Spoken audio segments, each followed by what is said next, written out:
found in the ruins. The human scout frigate drifted through the broken light of a ruined station, its hull glimmering against the silent wreckage, and the faint hum of forgotten distress signals that still echoed through the dark. The crew moved quietly through the corridors of debris, listening for signs of life, each step careful, each breath shallow. The captain ordered a full sweep even though the scanner showed little hope, but humans were stubborn. When others gave up, they searched because it was the right thing to do. The medic caught a flicker of movement on her wrist display, a faint heartbeat maybe, or an echo. She turned a corner and found the remains of a classroom. The walls scorched the air, thick with burnt plastic and fear. She heard something small, a whimper almost hidden under the static. She lifted a panel, and there she saw her, a girl no more than 15, with silver skin and faint blue lines under her eyes, curled tight against a broken vent, clutching a metal box as if her soul lived inside it. Her eyes widened when she saw the human armor, the emblem of Earth shining on the chest plate. She whispered something in her own tongue. The translator cracked halfway through and gave one word: monster. The medic froze for a second, then slowly took off her gloves and helmet, showing a calm face, warm eyes, and steady hands. She said softly, "We are not what they told you. We are here to help the girl." Shivered, her fingers tightening around the box as if she did not believe what she heard. The captain arrived behind the medic, watching without speaking, because he knew that sometimes silence was the language of mercy. The medic reached out, not fast, not demanding, just letting the space fill with breath until the girl nodded, barely moving, and let herself be lifted into the medic's arms. She was light, too light from hunger and fear. The crew carried her back through the ruins, past walls marked with alien symbols and scorch lines that told stories of panic and loss. The pilot watched the radar, his jaw tight. There were raider ships moving in the distance, scavengers who had done this to the station.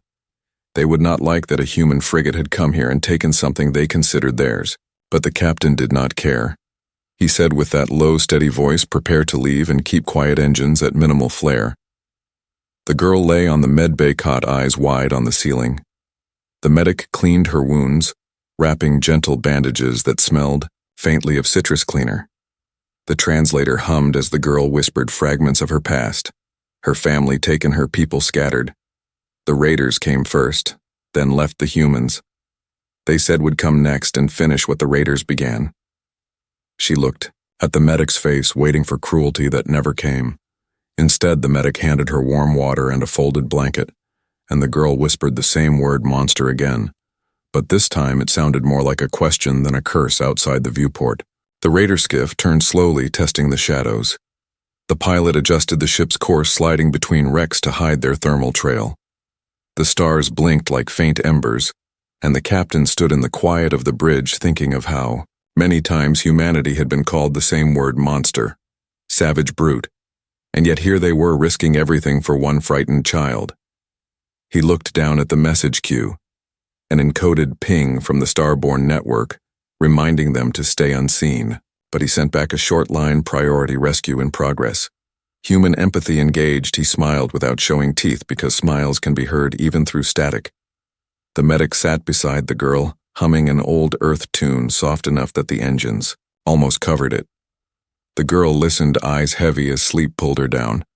The crew dimmed the lights around her, making the metal corridors feel less like a cage and more like a home. The raider skiff drifted closer and then turned away. Not brave enough to test a Terran ship that refused to flee when morning came, if morning could be counted by the ship's clock. The girl woke and found a paper star sitting on her tray, folded neatly from a ration wrapper. She touched it gently and asked the translator what it meant. The medic said, "It means hope."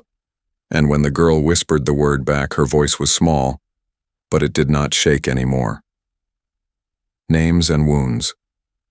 The ship moved through the long dark between systems, where starlight was a soft silver haze and engines whispered like the breath of sleeping giants. The crew kept their voices low because silence felt sacred after what they had seen. The alien girl sat in the medical bay, wrapped in a gray blanket, her eyes wandering over every wire and panel as if each one hid a secret. The medic came again with a soft smile and a tray of warm broth and small bread cubes and said gently, "You must eat." She hesitated, sniffing the air like someone who had learned not to trust gifts. The medic took a spoon and tasted it first, showing that there was no poison. The girl finally took it, her fingers trembling with the first taste of something safe.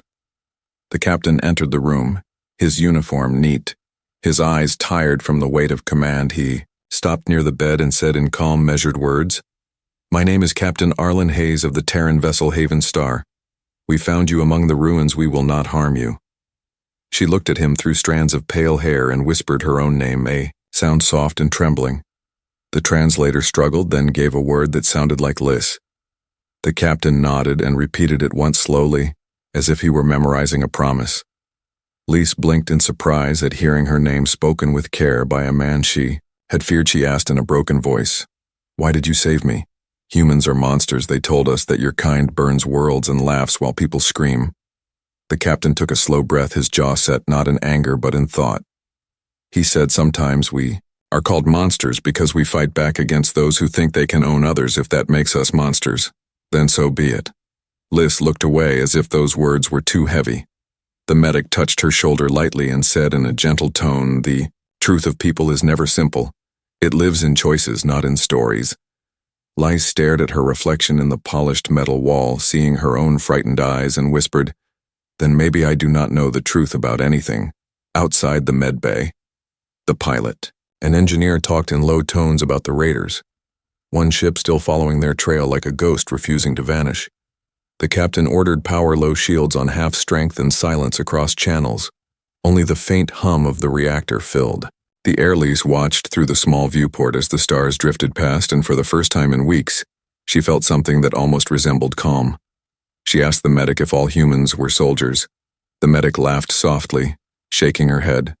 "No, most are builders, teachers, children. We only wear armor when we must protect someone who cannot protect themselves." Lise thought about that for a long time, and then said in a voice barely louder than the hum of the ship, "My people used to protect each other too, until fear became easier than hope." The medic nodded because she understood that truth in every language. When the engines pulsed a warning, the girl flinched and curled back. The pilot's voice came through the comm deck saying, "The raider ship is closing distance. They are broadcasting a challenge code." The captain walked to the bridge, calm as iron, and said, "Ignore them. We are not here for glory. We are here for one life that still matters." But the raiders would not listen. They fired a warning flare that streaked through the void like a dying comet. The Haven Star shifted course through an asteroid field, its hull scraping small fragments that sang against the metal. Lise clung to the edge of the bed, her heart pounding. The medic stayed beside her, hand steady on her shoulder, saying, "Breathe, stay with me. Humans have faced worse than this." The ship's AI voice echoed softly. "Target lock. Evaded shields stable." The captain gave orders with the precision of someone who had danced with death many times before. His voice was calm, his eyes fixed and his mind somewhere between fear and focus. After an hour, the sensors cleared and the raider signal faded. The crew sighed in relief, and the pilot cracked a tired smile, saying maybe even monsters can be good at running from ghosts. The crew laughed quietly, a tired kind of laughter that feels like a prayer. Lise smiled a little for the first time, not fully, but enough to make the medic see that a wall had cracked. "Open," she said softly. "Maybe monsters are only those who stop caring." And the medic answered, "Then you will find that humans never stop caring, even when it hurts them." Later, when the ship coasted in silence, Lise asked to see the stars from the observation deck. They took her there under the glass dome where planets glimmered like dust over a black sea. She stood without the blanket, her thin arms crossed, her voice faint. She said, "I had a brother. He believed in the stories that humans were demons from the deep void," he said. "If they ever came, we must fight them or die. My family is gone now. Maybe he fought, maybe he ran. I do not know." The captain came beside her, his boots soft against the metal floor, and said, "Sometimes the stories we are told keep us alive, but they can also make us blind." He looked out at the distant sun and said, "When I was a boy, my world was burned by raiders too. I swore I would make sure no child faced that alone again. So maybe you and I are not so different." She turned, her head slightly watching his face in the reflection, and whispered, "Maybe not." As the ship drifted deeper into safe space, the Starborn signal pulsed across the screen. Authorization cleared for Haven Station approach. Liz watched the blue light flicker. On the console, her fingers resting near it as if touching light could make her understand these people, who fought and bled and saved without demand. She whispered one more question.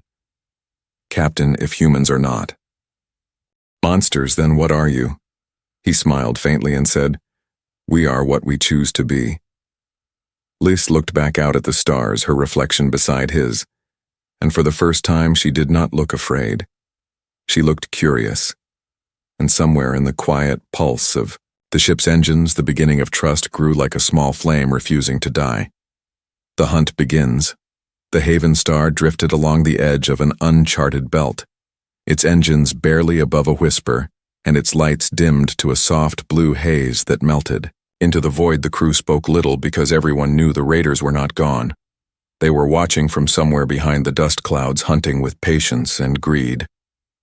Captain Arlen sat on the bridge, his eyes fixed on the shifting patterns of metal fragments and broken satellites that glowed faintly from long-dead energy.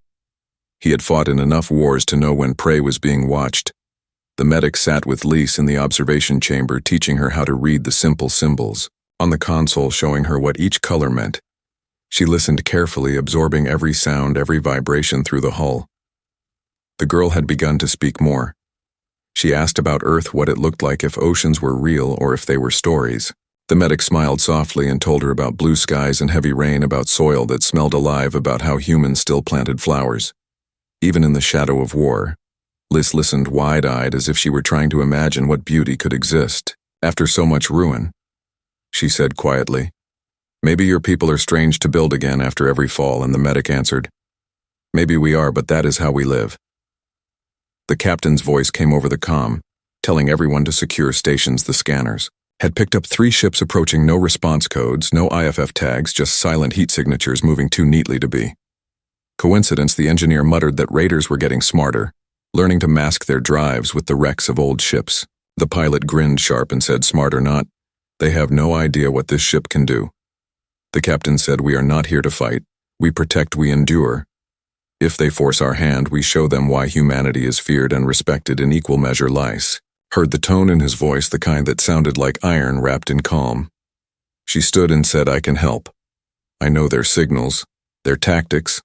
I used to listen when they planned their hunts. I remember the way they speak when they are about to strike. The medic hesitated, but the captain allowed it.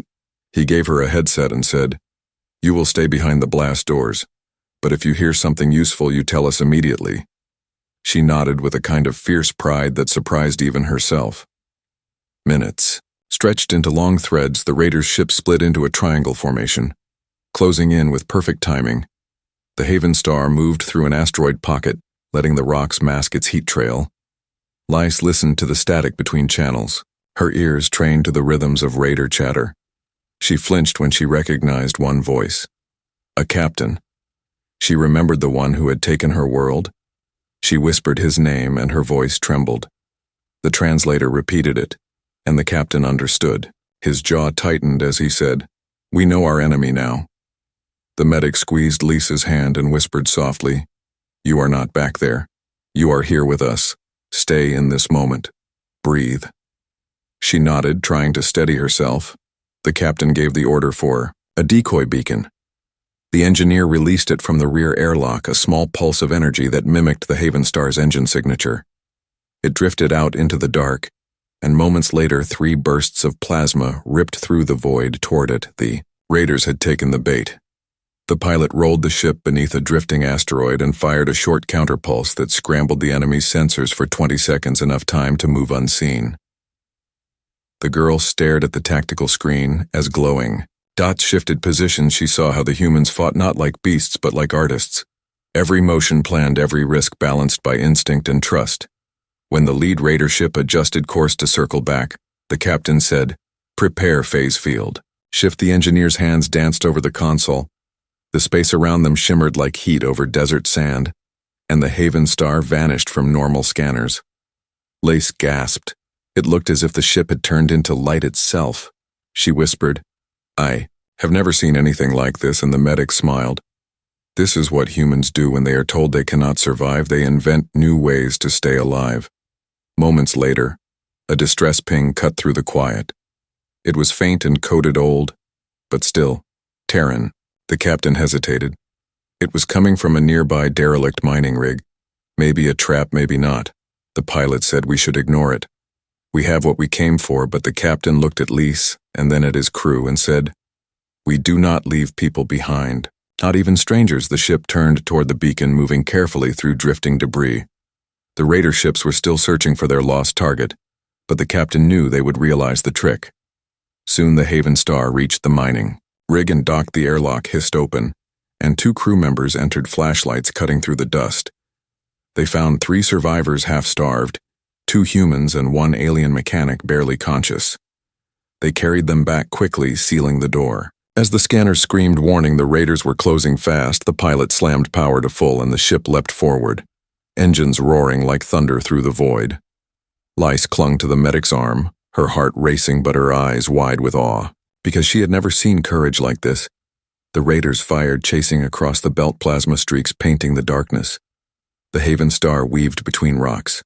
The captain calling out adjustments, the pilot grinning wild, the engineer shouting numbers. Lise felt the floor tremble under her feet. She whispered, "They will never stop." "Will they?" The medic answered. "They never do. But neither do we."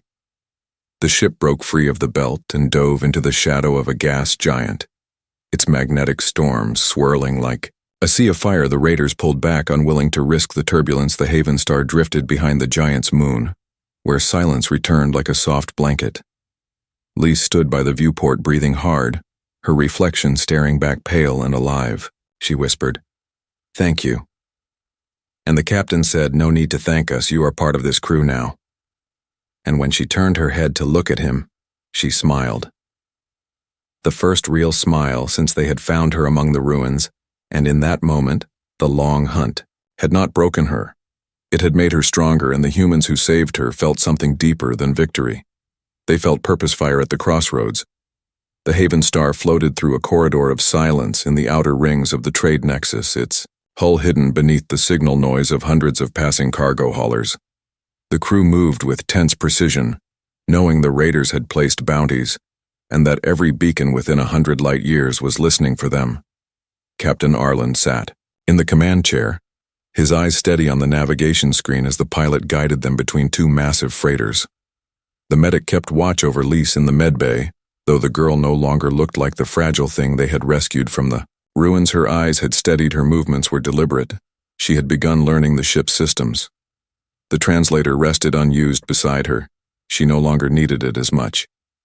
She had started speaking human words slowly, carefully, as if each one was a stone she wanted to set in place for something stronger. She told the medic that she dreamed of the faces she lost, but in those dreams, she now saw the crew standing beside them like guardians from the dark. The medic listened and said, "Dreams are how the heart learns to live again." The peace did not last. Sensors picked up a coded ping from one of the nearby ports, a distress signal claiming pirate interference. The captain frowned. He knew it was bait. The signal format was too perfect, too desperate. But he also knew that someone real might be trapped inside that lie. He ordered the pilot to divert course despite the risk. The pilot gave him a look that said, "This could be our last good day," but followed orders without question. Lise overheard and stood near the bridge door saying, "If it is a trap, I can read their signs. I can tell you before they strike." Her voice was firm. The captain looked at her and saw not a frightened girl, but someone who had survived too much to be ignored. When the Haven Star entered the shadow of the port, they saw wreckage drifting in long, cold chains. The station lights flickered like dying eyes. The docking bay doors were half open as if torn by claws. The medic checked readings. No life. Signs. The engineer whispered that it felt wrong. The captain ordered a scan for mines, then docked anyway because hesitation killed more than courage. The boarding team moved in slow step, their rifles low. The air inside was thick with static, and the smell of burnt ozone. Lise waited by the viewport, fingers pressed to the glass. She hated the waiting more than fear. A sudden pulse hit the ship's hull. The lights dimmed, then flared. The raiders had sprung their trap, 4 ships decloaking around the port, their hulls painted with symbols of blood and iron. The pilot shouted, "Contact incoming." The captain's voice was calm. Full power. Shields raise starboard batteries online. The Haven Star turned like a living blade, its thrusters burning. Cold blue, the raiders closed in weapons ready to gut the Terran vessel. But the captain had studied their patterns. Each movement was a rhythm he had learned long ago. He gave orders in quick, measured tones.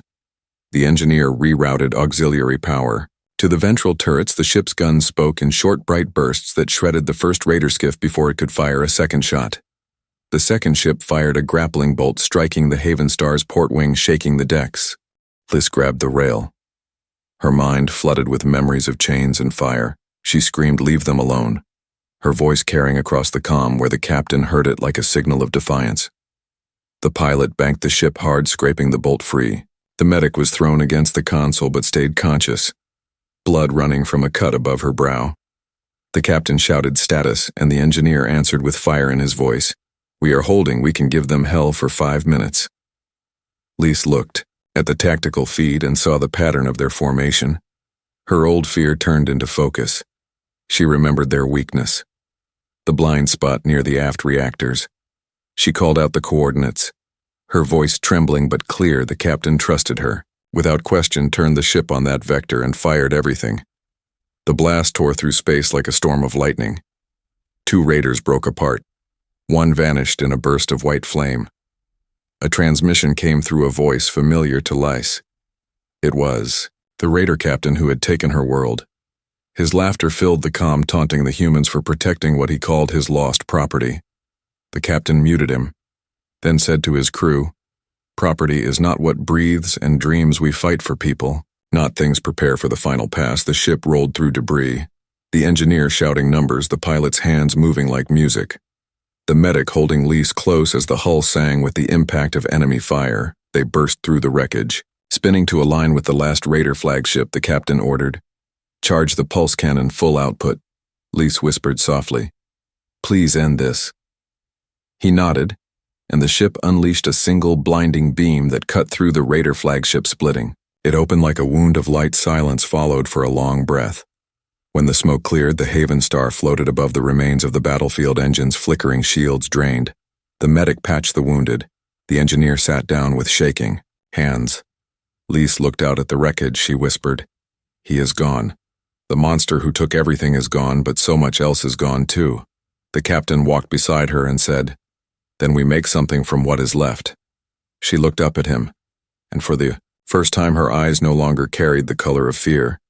They carried reflection and something new, a spark of belonging, as they drifted toward the edge of the system. The distress beacon from the port flickered once more, this time faint but real. A single survivor signal came through. The medic moved to help. The captain nodded and said, "This time we are saving, not fighting." The crew smiled, weary but alive. The Haven Star left the battlefield behind, glowing faint in the distance like a promise that even in the fire of war, humans could still be the hand that pulled another from the dark. What makes a monster? The Haven Star moved through the silence after battle, its hull patched and its lights running dim to hide from fresh enemies. The crew was tired, their faces marked by smoke and sleeplessness, but their eyes were bright with something that came after survival. The medic sat beside Lise in the mess hall, where warm light filled the air like morning after a storm. Lise stirred her drink with a small spoon. Staring at the reflection of her face in the cup, she said softly, "I used to believe the word monster meant anyone who fought, anyone who killed, anyone who scared others. But now I see it is not that simple." The medic leaned forward, resting her elbows on the table, and said, "Sometimes the word is used by those who fear what they cannot understand. Sometimes it is used to make us forget that even the cruel can bleed." Lise nodded, thinking of the raider captain who once haunted her dreams. She whispered, "He thought owning people was strength. He thought fear made him a god." The medic answered gently, "And yet in the end, fear made him weak." The captain entered the room, his uniform jacket tied at the waist, his hair unkempt, his voice still steady. He asked if Lise was feeling better. She looked up with a half smile and said, "Better than before. But the dreams still come." He nodded because he knew that kind of wound never truly left. The bridge crew called him back, reporting, New signals ahead, a colony distress call on the open band. The medic frowned because that band was old and often used as bait, but Lai stepped forward saying that code is real. I remember it from the trade routes near my homeworld. They are miners, mostly families. They cannot defend themselves. The captain gave a slow breath and then the same answer he always gave when the choice was between safety and doing what was right. We go. The Haven star entered orbit above a dusty planet, scarred with craters and old mines. The colony lights flickered weakly below like candles in a dying wind.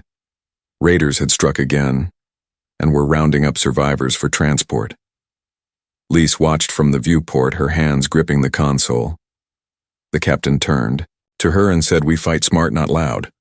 Remember that." The medic prepared emergency kits while the pilot grinned, saying, "Just once.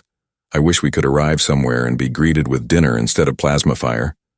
The captain smirked and said, "Maybe. One day, but not today." The ship descended through the haze, its engines whispering through clouds of dust. They landed behind a ridge and sent out ground teams under cover of night. The air was dry and smelled of ash. The colony buildings stood broken, but not empty. Children hid in cellars. Women carried old rifles with shaking hands. When they saw the Terran armor, they froze, but the medic lifted her visor and showed her face, saying, "We are here to help." The raiders returned sooner than expected, trucks full of mercenaries, their torches lighting the valley. Lise watched from behind a wall, her heart hammering. She had seen this scene before when she was a prisoner. This time she refused to run. She picked up a communicator and said to the captain, "They are using a forward jammer. I can break it if you trust me." He hesitated, but she had already connected the wires, twisting the nodes until the jammer's frequency pulsed and died. The raiders shouted in confusion as their signals vanished. The Haven star fired a precision strike from orbit, a single pulse that tore through their vehicles. Without touching the nearby buildings, the explosion thundered across the valley, and the humans moved fast, sweeping through with practiced coordination. Lise followed the medic, carrying supplies, helping the wounded, whispering calming words in both languages she had learned. When a child clung to her leg, crying, she lifted him and said softly, "You are safe now." When the smoke cleared, the colony was free. The survivors gathered near the ship, offering what little food they had. The captain refused any reward, instead giving them extra supplies from the cargo hold. Lise stood among them, watching the colonists' faces. She saw fear melt into gratitude. She saw how the stories they had heard about humans being monsters began to fade, replaced by something else, something more complicated. One elder approached her, saying in a trembling voice, "The monsters you travel with saved our lives. Perhaps the universe is stranger than we thought." Lise smiled and said, "Maybe the universe is finally starting to understand what humans really are." As night settled over, the campfires burned low and the stars returned. The medic cleaned blood from her gloves and sat beside Lise, who stared up at the endless dark. She said, "When I was young, they told us that humans fought because they loved war. Now I see you fight because you love life." The medic nodded slowly. "That is why it hurts so much to do it." Lise looked at her hands, remembering the lives she could not save. She said, "Then maybe we are all monsters in some way for surviving things that others could not." The medic put a hand on her shoulder and said, "Surviving is not what makes a monster. Forgetting what it means to care is the only real way to become one above them." The Haven star floated silent. The captain watching the colony lights through the viewport, he whispered to himself that every battle leaves a scar, but some scars teach instead of destroy. Lise joined him on the deck, later standing side by side. She asked quietly, "Do you think they will ever stop fearing you?" He smiled, tired but honest, and said, "Fear fades slower than light, but one day it will fade, and maybe they will see us for what we are not. Demons, not angels. Just people who refuse to turn away from the dark." She nodded, and for the first time since she was rescued, she believed it, because beneath every wound she carried, she could now feel the pulse of something stronger, something that belonged not to one species but to all who still dared to hope. The door. Humans open. The Haven star drifted near the edge of Terran space, where the frontier met the uncharted. The stars ahead shimmered like silver dust scattered across an infinite sea, and the crew worked in silence, preparing for what came next. The raiders were gone, but a new message had arrived, a transmission from the Starborn Command. summoning the captain to rendezvous with the vanguard fleet near the border of the old empire. Captain Arlen stood in the center of the bridge, his eyes fixed on the coded orders the message carried, urgency and respect. And something heavier behind the words, a quiet request that sounded like a warning. Lise watched him from the side, her curiosity mixed with unease. She asked softly, "Is it another war?" He shook his head. "Not yet. But maybe soon. The Starborn fleet is gathering to stop something bigger than raiders. Something that has been watching while we bled." The ship changed course, cutting across quiet systems and old wreck zones where forgotten satellites still whispered ghost signals. The medic tended to the wounded colonists who had joined them temporarily, and Lise helped her, learning to clean wounds and bandage properly. The medic smiled at her progress, saying, "You are becoming part of the ship." Lise replied with shy certainty, "I already am." When they reached the rendezvous point, the darkness ahead lit up with lines of metal. The Starborn fleet was unlike anything Lise had ever seen, dozens of Terran warships, each moving with precise grace. Their engines glowing like the hearts of stars. The Haven Star joined formation beneath the shadow of the flagship Titan's grace, whose hull alone could shelter cities. Lise looked in awe, whispering, "They said humans were scattered and weak. But this is not weakness. This is the kind of power that frightens gods." The captain nodded. "This is what humanity builds, not to conquer, but to protect." A meeting was called aboard the Titan's grace. The captain left with 2 officers, while Lise remained on the Haven Star, waiting near the viewport, watching the great ships move in silent ballet. The medic joined her, handing a cup of water. She said, "When humans gather like this, it is never just for defense. They are planning something greater." Lise frowned. "You think they mean to strike first?" The medic replied, "Not always, but sometimes peace must be guarded by a sword no one dares to lift against you." Lise turned that thought over in her mind, remembering the fear that her people had spread about humanity. Perhaps they had feared this strength because it was born from pain, not cruelty. Hours passed before the captain returned, his face set with purpose. He gathered the crew and spoke plainly. "An unknown fleet has crossed the border. Not raiders, not empire remnants, something older and colder. They are erasing colonies without demand or ransom, and we are to intercept them before they reach Terran lines." The crew went silent. Lise felt her heart tighten. She whispered, "How do you fight something you do not understand?" He looked at her and said, "You do what humans always do. You learn fast and you stand together." The Haven Star moved ahead of the main fleet, acting as a forward scout through the outer drift fields. The ship glided past dying suns and frozen wrecks that shimmered like tombs. Lise sat beside the captain, helping translate old transmissions that leaked from the void, strange coordinates, messages of surrender unanswered. They found the first evidence of the invaders, a planet cut open from orbit. No fire, no sound, just cities turned to glass. The medic stood at the viewport, whispering, "This is not war, it is silence turned into death." The captain sent the report to command and ordered the ship into dark mode. Engines dimmed, weapons primed. Lise asked what kind of species could do this. He replied, "The kind that has forgotten how to feel. That is why they will lose." As they reached the outer edge of the debris field, the sensors flared. A fleet materialized ahead. Black ships without markings, moving like shadows. The captain said, "Hold position, do not provoke them." But before the words finished, a pulse hit their shields, bright and silent. Shaking the deck, the crew fought to stabilize the systems. Lise held onto the console, whispering, "They are not raiders, they are machines. No emotion, no face, no mercy." The captain's jaw tightened. He said then, "We show them what mercy looks like in human form." The ship fired a single pulse beacon, signaling the Starborn fleet behind them. Moments later, the dark was filled with Terran fire. As the fleet arrived, engines roaring, cannons burning. Through the void, in perfect unison, the machines answered with cold precision, beams of white energy, slicing through the dark like blades. The battle raged across the stars. The Haven Star weaving through crossfire, shielding damaged ships, rescuing ejected pilots. Lise helped in the medbay, her hands moving without hesitation, the medic guiding her through chaos, each scream met with care, each wound with determination. When the reactor of a nearby frigate overloaded, the Haven Star moved in front, taking the shock on its shield, saving hundreds. The hull trembled but held. The captain shouted to his crew, "This is the door. Humans open when others bring darkness. We bring light." When the last enemy ship broke apart into dust, the silence that followed felt sacred. The fleet floated among wreckage and glowing fragments, the radio filled with voices alive with relief. Lys sat on the floor of the medbay, exhausted, her hands covered in blood and sweat, but her eyes alive. She whispered to the medic, "They called you monsters for this power. But what I saw was not a monster, it was something beautiful and terrible, like a storm that protects instead of destroys." The medic smiled weary and proud and said, "That is humanity. We are the storm and the shelter both." The captain stood at the viewport looking out at the broken horizon.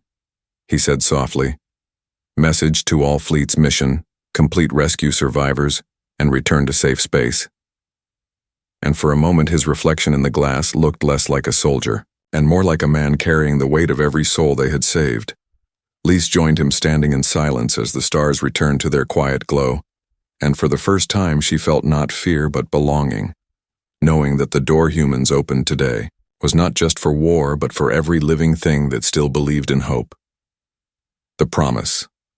Kept, the Haven Star drifted back toward known space, its engines whispering through a corridor of shattered metal and cooling light. The stars ahead seemed softer than before, the kind of calm that follows only after chaos. The crew moved slowly now, each step carrying the heavy relief of survival. Lys sat near the viewport, wrapped in a gray jacket too large for her. She stared at the trails of dust glowing behind the ship like ghosted memories of all the lives they had saved and all the ones they could not. The medic came beside her, sitting with the ease of someone who had seen too many endings. She handed her a mug of warm tea, the kind humans drank, to remind themselves that peace was real. Lys took it, both hands trembling a little. She said quietly, "I thought the universe had no mercy. I thought it only knew how to take." The medic smiled a faint, sad smile and said, "The universe does not give mercy, but people do. We make it out of what we lose." Captain Arlen stood on the bridge, staring at the silent expanse where the enemy fleet had once been. Nothing remained but drifting shards and faint radiation. He listened to the comm feeds full of voices, survivors, engineers, children, and old men thanking the Starborn fleet. He did not answer any of them. He simply nodded to his crew and ordered a slow return course. The pilot leaned back in his seat, letting out a long sigh. The engineer muttered that it would take weeks to fix everything. The medic laughed softly and said, "At least we have weeks now, not hours."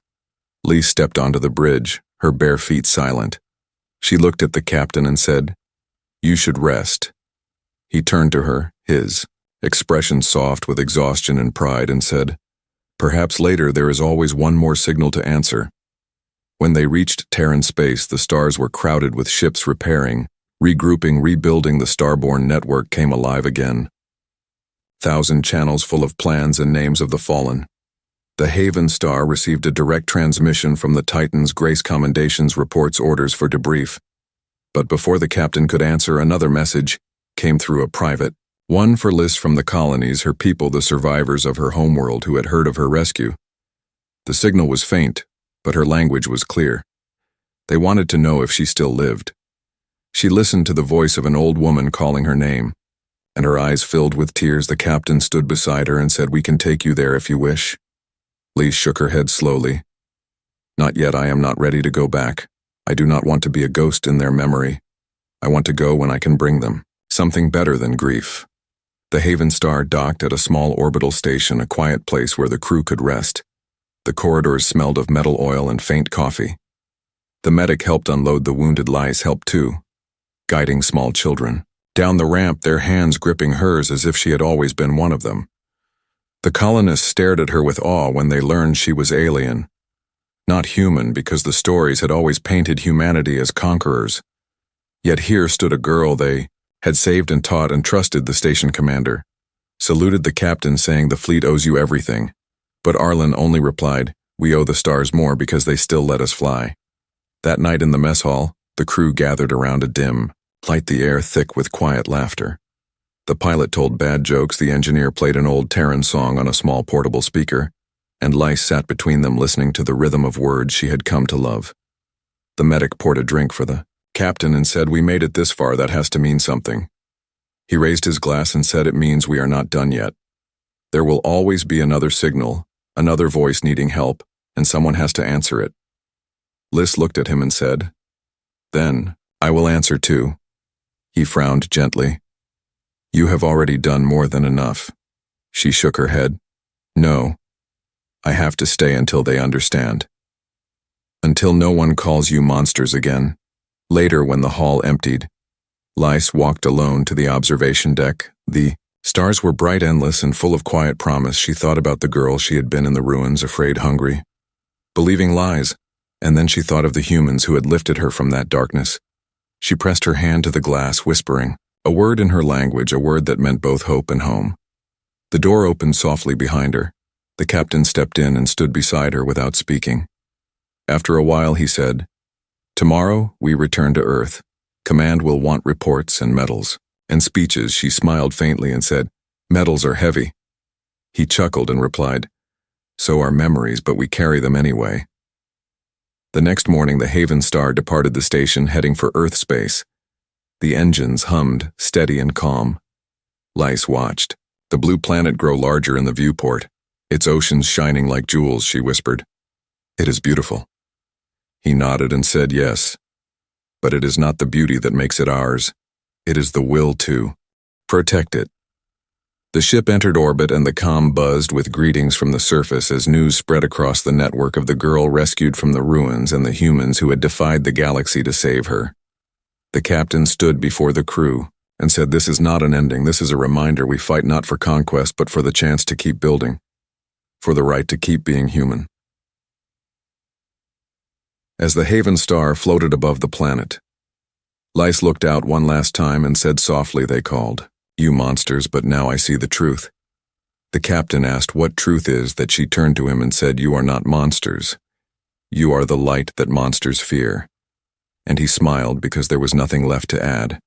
The stars beyond Earth shimmered with the quiet glow of peace, fragile and alive, and for the first time in a long forever, the galaxy rested, knowing that when darkness came again, humanity would rise once more, not as conquerors, not as legends, but as the keepers of the promise they had always kept, the echo of humanity.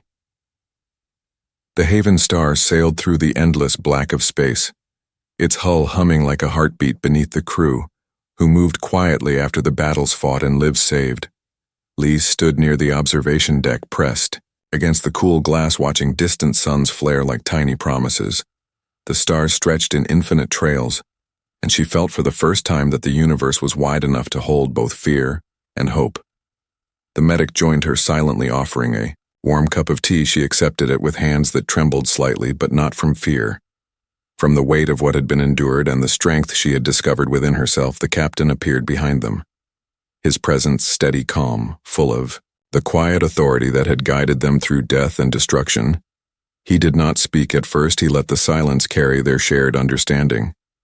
The galaxy had tested them all, and they had passed not by cruelty, not by domination, but by the courage to protect even when everything seemed lost below.